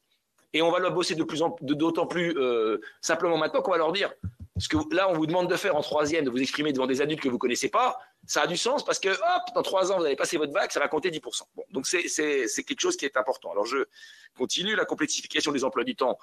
Il y a des proviseurs qui y arrivent. Hein. Et alors, non, parce qu'il y a eu des tutos. Il y a des choses qui ont été mises en place. Mais si on fait le lien complexification et DHG, moi, et notamment par rapport aux options dans les choix qui sont faits dans les lycées, moi, je vous le dis, bon, je parle très librement comme d'habitude. Je l'ai dit tout à l'heure au début de mon propos, tout début. Je pense qu'il y a parfois dans certains lycées il y a eu une manière de concevoir la réforme vraiment dans son esprit littéral et de dire qu'il faut qu'on puisse proposer toutes les triplettes que les gamins demandent. Au risque de bouffer de la DHG, c'est-à-dire de créer parfois des choses particulières, et au risque aussi de fabriquer des emplois du temps parfois très compliqués à gérer pour eux, pour les proviseurs, mais aussi pour les élèves, avec parfois des trous, puis paf, de 18h à 19h, ils ont latin ou ils ont basque. Moi, je pense que si, dans un lycée, on pouvait réduire l'offre de triplettes de façon réaliste, on resterait complètement dans l'esprit de la réforme d'avoir beaucoup plus de possibilités, mais en même temps, je pense qu'on regagnerait un petit peu de moyens sur la DHG et on restaurerait peut-être des emplois du temps parfois un peu moins baroques que certains d'entre eux. Mais je répète, nous on a audité pas mal de lycées avec mon collègue Jean-Charles Ringard. On est arrivé dans des lycées qui offraient beaucoup de triplettes et qui avaient des emplois du temps en ce qu'on appelle en râteau, relativement organisés, mais attention, avec aussi une conséquence, c'est que les professeurs acceptent peut-être de modifier leurs propres emplois du temps, parce que vous avez aussi des professeurs qui étaient habitués à avoir classe tel jour ou telle demi-journée, et sauf que là, désormais, il fallait un petit peu accepter de modifier des pratiques. Alors, l'égalité entre lycées, présentiel, distanciel, alors pour la rentrée prochaine, écoutez, si on en croit les consignes, en tout cas les propos tenus aujourd'hui, aussi bien pour l'enseignement secondaire que pour l'enseignement supérieur, on est sur des rentrées qui auraient vocation à se passer normalement, donc en présentiel et en jauge normale, mais avec probablement encore à ce stade le masque, l'aération, le gel, etc. Mais on est plutôt sur cette perspective-là. Sur présentiel, distanciel, ça a été évoqué tout à l'heure sur l'enseignement privé qui avait fait valoir parfois dans Parcoursup des choses. Je rappelle quand même que les établissements avaient la possibilité de choisir leur organisation, et que pas mal d'établissements publics de centre-ville, par exemple, mis sous la compétition de lycées privés, sont restés en jauge pleine et en présentiel. Donc c'est assez intéressant ce qui s'est passé en réalité. Il faudrait faire un audit de ça. Mais c'est-à-dire qu'en fait, il y a eu une liberté et dans certains établissements, même publics, on a choisi évidemment de rester en présentiel. Alors oui, Parcoursup, l'angoisse de Parcoursup. Tout à l'heure, je l'ai pas nié. Je pense que sur les 900 000 vœux, on a 50, 60 000 très bons élèves qui, eux, ne sont pas angoissés. Eux, leur angoisse, c'est de savoir combien de fois ils vont être pris. Donc, c'est une angoisse de riche, si vous me passez l'expression. Vous comprenez ? Bien évidemment, à l'autre bout, on a des élèves qui sont angoissés parce qu'ils ont peu de réponses positives ou des réponses positives tardives. Pourquoi elles sont tardives ? Parce que les fameux qui n'ont pas de problème bloquent les places. Voilà. Et ça renvoie aussi à une question qui est importante. C'est la question qui a changé entre APB et Parcoursup de la non-hiérarchisation des vœux. Parce qu'il y a eu une question tout à l'heure sur est-ce qu'on en sait plus sur les préférences des jeunes. Non, parce que les gamins ont 10 vœux et des sous-vœux, mais en fait, on ne sait pas ce que c'est. Et moi, alors évidemment, ma liberté va me valoir des ennuis, mais je pense que dans la fabrication du projet d'études supérieures, je ne sais pas ce que vous en pensez, mais le fait de dire aux élèves, à la limite peut-être que vous pourriez au moins, vous faites 10 vœux en classer 3. ça les amènerait à réfléchir pas simplement à qu'est-ce que j'ai envie de faire dans l'enseignement supérieur, mais qu'est-ce que j'ai envie de faire préférentiellement.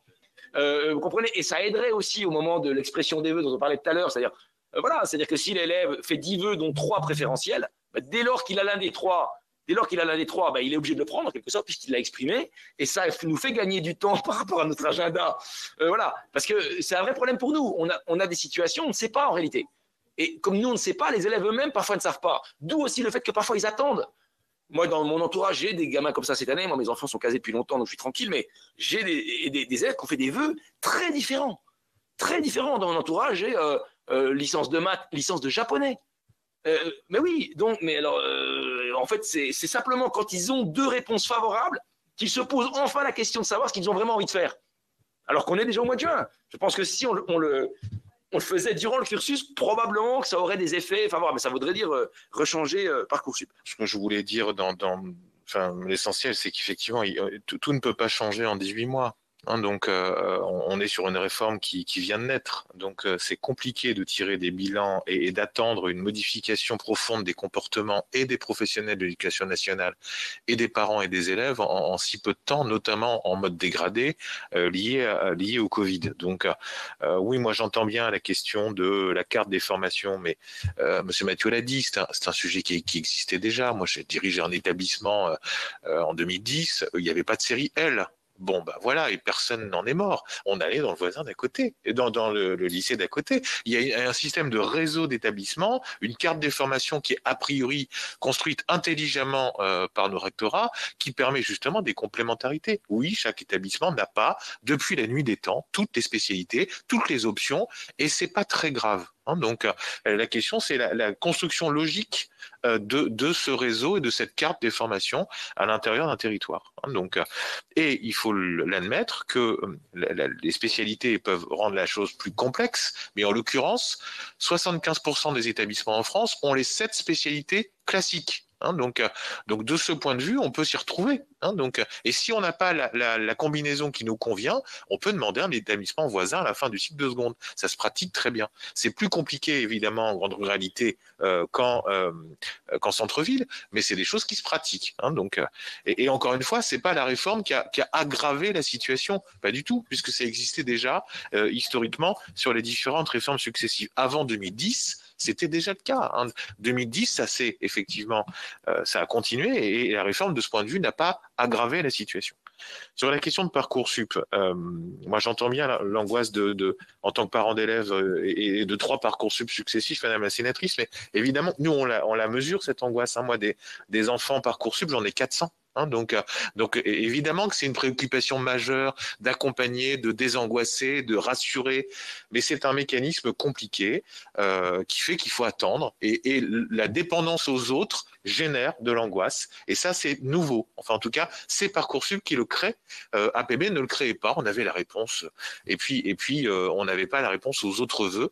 Il y avait une réponse et c'était quasiment la fin de l'histoire. Mais ça a aussi des effets positifs. Donc nous on est plutôt satisfait de la façon dont ça fonctionne aujourd'hui. Il y a des améliorations potentielles, on l'a évoqué, il y a des pistes qui ont été proposées, on peut encore évoluer, mais évidemment qu'on a bien conscience de l'angoisse que ça génère, mais quand on postule sur des boulots, quand on sort de la formation, on est aussi angoissé d'attendre la réponse des employeurs. Enfin, je veux dire, à un moment donné, on n'a pas tout en instantané dans les réponses. Donc, et c'est pas très grave non plus.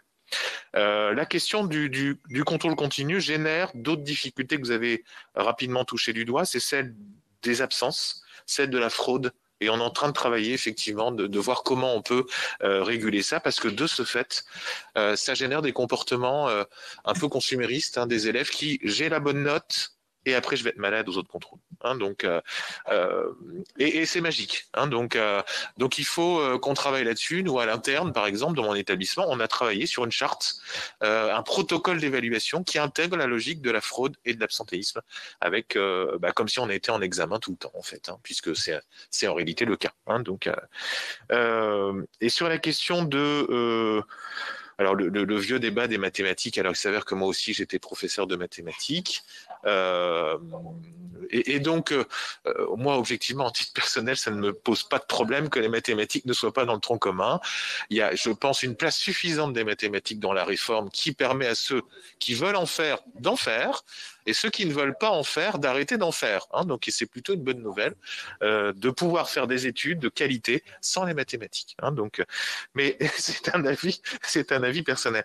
On n'est pas capable, nous, à notre niveau, en tant que... Il y en a qui décrochent, niveau de concentration, 2 heures. C'est classique. Oui. D'accord. On est à 1h45. Oui, c'est ça. C'est peut-être parce que vos interventions étaient trop longues, en fait. Je ne sais pas. Sur l'enseignement agricole, on est désolé, on ne pourra pas vous faire un bilan parce qu'on n'a pas ça dans notre giron de syndicalisation, donc on n'est pas capable de vous faire ce retour-là. Sur les options, le sujet a déjà été évoqué et la place des langues régionales. J'ai essayé de noter toutes les questions. Sur la rentrée 2021-2022, pour nous, l'enjeu essentiel, en lien avec l'hybridation, notamment, c'est la question de l'accompagnement des plus fragiles. Certains l'ont vécu de façon extrêmement positive, en réalité, cette période. On a aussi raccroché des élèves qui avaient un rapport à l'école et au groupe complexe. Donc ça aussi, il faut qu'on se le dise. Il y a des élèves qui ont rebondi et qui avaient, en travers des phobies scolaires ou d'autres types de situations, ont raccroché en réalité. Donc c'est minoritaire évidemment, mais ça existait aussi. Mais par contre, il y a une réalité, c'est qu'on en a perdu au passage, et c'est ceux-là qui, dans le cadre de leur poursuite de scolarité, doivent être accompagnés. Nous, on a très récemment été reçus par le ministre et on a évoqué la question d'un devoir fait lycée. Donc, on a aujourd'hui un devoir fait collège où on a des moyens considérables qui sont attribués au collège, qui sont d'ailleurs pas toujours consommés, objectivement. On souhaiterait que ce dispositif puisse être généralisé et étendu au lycée dans le cadre d'un accompagnement des élèves les plus fragiles. Après 18 mois de crise, il nous semble essentiel d'accorder des moyens spécifiques dédiés aux lycéens sur la question du post-Covid. Voilà. Audrey, sur l'oral ? Oui, rapidement pour... Pardon, excusez-moi. Sur la question de l'oral, rapidement. Oui, aujourd'hui, la question de l'oral, dans l'enseignement, c'est une question qui est complexe. Mais si on revient un petit peu en arrière dans l'histoire du système éducatif, on est vraiment sur une question qui a été très longtemps transversale et en même temps qui a été très cyclique. Si on reprend dans les années 60, l'enseignement de l'oral en France n'existe quasiment pas. On est sur écrire, parler. Ensuite, dans les années 1970, on est sur un oral qui est adossé totalement à l'enseignement de l'écrit et qui en dépend et qui en découle. Ça n'est que dans les instructions de 1995 qu'en réalité, l'objet de l'oral devient un objet d'apprentissage. Ça ne fait pas si longtemps que ça, en fait. Et ce sont les programmes de 2016 en collège qui vont consacrer l'oral comme un outil d'apprentissage et comme un objet d'étude en même temps. Donc, c'est quelque chose qui est très complexe pour nous dans le système éducatif à travailler. Donc, ce n'est pas étonnant qu'on se pose aujourd'hui les questions qu'on est en train de se poser sur la place de l'oral, à la fois dans l'enseignement, à la fois également comme objet d'apprentissage de fin d'études secondaires, et puis aussi comme objet d'ouverture des possibles dans notre société. Donc évidemment que c'est une question qui est complexe. Il y a aussi une autre, on en parle souvent ensemble, il y a un obstacle quand même qui est fondamental, c'est qu'au jour d'aujourd'hui, l'oral n'est pas rattaché à une discipline, et qu'en fait, il est saupoudré dans l'ensemble des programmes, mais finalement, les enseignants ont du mal aujourd'hui à se dire comment j'intègre l'oral dans mon apprentissage. Voilà, comment je le fais, comment je le fais devenir un objet central. Ce qui fait qu'en fait, on l'étudie, on commence évidemment en primaire, on continue au collège, mais c'est toujours difficile pour nous d'en faire le centre de nos apprentissages. C'est peut-être vers ça qu'il faut qu'on s'interroge en fait. Cette logique tubulaire qui existe, Monsieur Mathieu approuve, cette logique tubulaire disciplinaire qui existe est aujourd'hui, alors je ne peux pas dire un obstacle parce que ce n'est pas forcément la bonne expression, mais en tout cas, c'est un élément qu'il faut qu'on considère et oui, qu'il faut qu'on considère et qui aujourd'hui montre les limites de l'apprentissage de cet objet-là. Voilà, donc je m'arrête là. Eh bien, oui, c'est ça. C'est discipline, c'est pas discipline. Exactement. Voilà. On a oublié une petite question juste rapidement sur les convocations bac et donc le sujet du moment. Enfin, on l'a déjà dit plusieurs fois, mais on ne comprend pas pourquoi on n'est pas en capacité d'organiser de façon sereine et anticipée le bac en format 2021. On a un grand oral qui est prévu depuis des lustres. Donc, peut-être que les services des examens ont envisagé qu'il serait supprimé. Donc, bon, sauf qu'il est maintenu. On a une épreuve de français oral qui est maintenue dans le format tel qu'elle était prévue au départ. Pareil pour le reste des épreuves. Et on a des divisions des examens qui sont en dysfonctionnement majeur depuis des semaines. À tel point que hier, on avait encore Reims, Montpellier, Lille, et je ne parle pas de l'Île-de-France qui est en dysfonctionnement structurel, qui ne sont pas en capacité de fournir des convocations pour les enseignants dans des délais et des conditions raisonnables. Et c'est hallucinant. Objectivement, on ne comprend pas comment ces divisions sont en tel état de retard sur les convocations, encore une fois, des enseignants qui attendent, qui sont censés démarrer un grand oral lundi prochain et qui n'ont pas de convocation dans les mains. C'est incompréhensible. Incompréhensible. Comme j'étais sûr que la question... Reims, Montpellier, Lille, Île-de-France. Ouais, je me suis renseigné parce qu'effectivement, j'ai eu des échos. Alors d'abord, il ne faut pas oublier que du fait de la Covid, c'est les profs qui bougent et pas les élèves. Pour les oraux de France, non, mais c'est pas ça l'explication, mais c'est un rappel. Mais après, effectivement, l'explication, c'est que manifestement, ce qu'on appelle les DEC ont été pas mal occupés à gérer d'autres effets du confinement, notamment les hors-contrats qui ont dû être convoqués. Bah bon. Mais en tout cas, il y a un souci. C'est-à-dire que l'épreuve est nouvelle. Donc on attend qu'elle soit organisée de façon, disons, correcte. Et à quelques jours du démarrage des épreuves, quelques pourcents de collègues n'ont pas reçu leur convocation, là où les élèves l'ont reçu. Donc ça, au moins, les élèves seront là, mais enfin, s'il n'y a pas les profs, ça peut être problématique. Non, mais ça peut être problématique, voilà. Non, mais c'est évident que ça n'est pas complètement satisfaisant pour porter le grand oral sur les fonds baptismaux, quoi. Voilà. Et Monsieur Mathieu, si vous me permettez de compléter également, avec des convocations d'enseignants dans certaines régions de France qui ont posé des questionnements. Certaines régions ont choisi de ne pas convoquer les enseignants de lettres et de philosophie pour ne pas les surcharger. Mais ça veut dire que la conséquence de tout ça, c'est qu'il y a des professeurs d'autres disciplines qui étaient peut-être moins engagés dans la préparation de ce projet du grand oral qui vont évoluer. Donc là aussi, il y a eu... Voilà. Au-delà des retards, c'est des erreurs. C'est-à-dire, moi, j'ai des professeurs d'EPS qui sont convoqués pour un oral de rattrapage. On ne peut pas prendre EPS en oral de rattrapage. Donc c'est sympa. Mais qu'est-ce qu'ils vont y faire? Ils sont capables de tout faire, les profs de... Ah bah évidemment. Donc on a un niveau de dysfonctionnement qui est assez surprenant, donc, qui n'est pas généralisé, rassurons-nous, mais qui est quand même inquiétant aussi sur l'état des services administratifs dans certains services.